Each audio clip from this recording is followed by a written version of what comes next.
का मालिक था। खुद भी वो बड़ा बहादुर और दलेर था। एक दफा उस राजा को किसी सफर पर जाना पड़ा। सफर बड़ा लंबा था और रास्ता भी बड़ा कठिन था।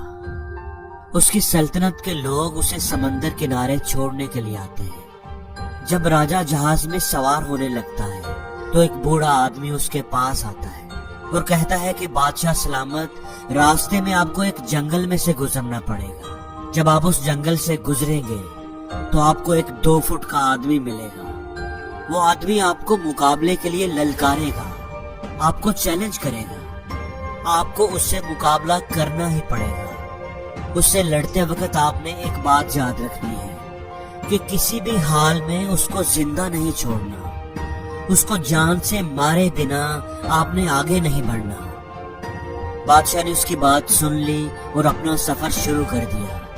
कुछ दिनों के सफर के बाद उसके रास्ते में जंगल आ गया। जब वो जंगल से गुजर रहा था तो जैसा उस बूढ़े आदमी ने कहा था, एकदम सामने 2 फुट का आदमी आ गया और राजा को मुकाबला करने के लिए ललकारने लगा। अब राजा बड़ा बहादुर, निडर, बड़ी शान वाला था। उसने चैलेंज कबूल कर लिया। मुकाबला शुरू हो गया। चंद ही मिनटों में राजा ने उस 2 फुट के आदमी को पिछाड़ दिया।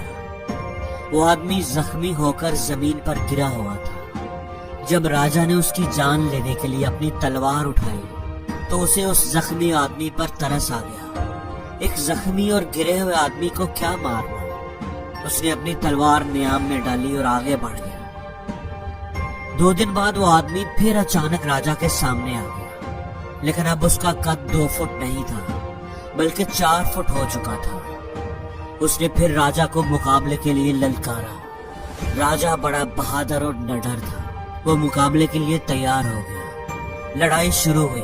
राजा एक बार फिर जीत गया, लेकिन उसने ये सोचकर उसे एक बार फिर जिंदा छोड़ दिया। इस गिरे हुए, जख्मी, कमजोर आदमी को मारना कहाँ की बहादुरी है। राजा ने अपना सफर जारी रखा। 2 दिन बाद वो आदमी एक बार फिर राजा के सामने था, लेकिन अब उसका कद 6 फुट हो चुका था। उसने फिर राजा को मुकाबले के लिए ललकारा।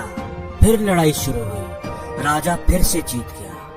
पहले की तरह इस बार भी राजा उसे जिंदा छोड़कर आगे बढ़ गया कि इस गिरे हुए जख्मी आदमी को मारना कहाँ की बहादुरी है। इस तरह वो आदमी सामने आता रहा और राजा उससे जीतकर उसे जिंदा छोड़ता रहा और वो आदमी हर बार 2 फुट बड़ा होता गया, यहाँ तक कि उसका कद राजा से भी काफी बड़ा हो गया। अब की बार उसने सामने आकर राजा को ललकारा तो राजा थोड़ा परेशान हो गया, लेकिन राजा तो राजा था, बहादुर, दलेर, निडर। उसने चैलेंज कबूल कर लिया। मुकाबला शुरू हो गया। अब की बार मुकाबला सख्त था। वो आदमी भी डटकर मुकाबला कर रहा था। दोनों जख्मी हो चुके थे। राजा आखिर राजा था।